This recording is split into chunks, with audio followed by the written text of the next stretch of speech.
वाराणसी में अवैध निर्माण जोरों पर, विभाग मौन। नाटी इमली में मानकों की धज्जियां उड़ा रहे बिल्डर। धर्म और संस्कृति की नगरी वाराणसी में इन दिनों अवैध निर्माण जोरों पर है। एक तरफ जहां वाराणसी विकास प्राधिकरण के उपाध्यक्ष पूर्ण बोरा अवैध निर्माणों पर अंकुश लगाने और ध्वस्तीकरण की कार्रवाई का दावा कर रहे हैं, तो वहीं दूसरी ओर धरातल पर स्थिति इसके उलट नजर आ रही है। क्षेत्रीय अधिकारियों और कर्मचारियों की कथित मिलीभगत से शहर के विभिन्न कोनों में अवैध निर्माण का खेल धड़ल्ले से जारी है। ताज़ा मामला कोतवाली थाना क्षेत्र के नाटी इमली स्थित भरत मिलाप कॉलोनी का है। यहाँ भवन संख्या के 67/85-37 के बगल में एक विशाल निर्माण कराया जा रहा है।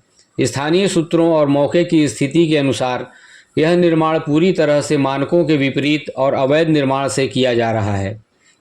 हैरानी की बात यह है कि घनी आबादी वाले इस क्षेत्र में हो रहे इस निर्माण पर वाराणसी में अवैध निर्माण जोरों पर विभाग मौन वाली कहावत सटीक बैठ रही है। बिल्डरों और रसूखदार भवन स्वामियों के हौसले इतने बुलंद हैं कि उन्हें न तो नियमों की परवाह है और न ही प्रशासन का डर।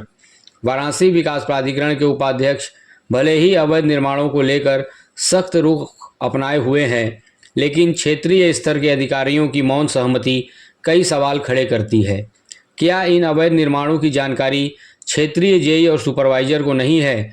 क्या बिना नक्शा पास कराए या स्वीकृत मानचित्र के विपरीत हो रहे इन कार्यों को प्रशासन का संरक्षण प्राप्त है?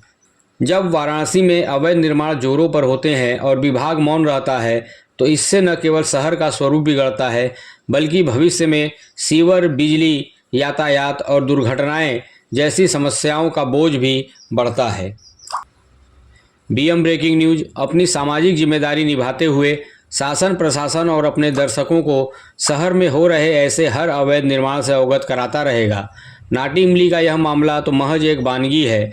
शहर के कई अन्य इलाकों में भी इसी तरह नियमों को ताक पर रखकर कंक्रीट के जंगल खड़े किए जा रहे हैं। वाराणसी के विकास के लिए जरूरी है कि भ्रष्ट अधिकारियों और अवैध निर्माण करने वाले सिंडिकेट पर नकेल कसी जाए। अब देखना यह है कि इस खबर के बाद क्या वाराणसी विकास प्राधिकरण इस विशेष निर्माण पर कोई ठोस कार्रवाई करता है या फिर मौन की यह स्थिति यूं ही बनी रहती है। वाराणसी से विनय यादव की रिपोर्ट। आप देखते रहिए बीएम ब्रेकिंग न्यूज। धन्यवाद।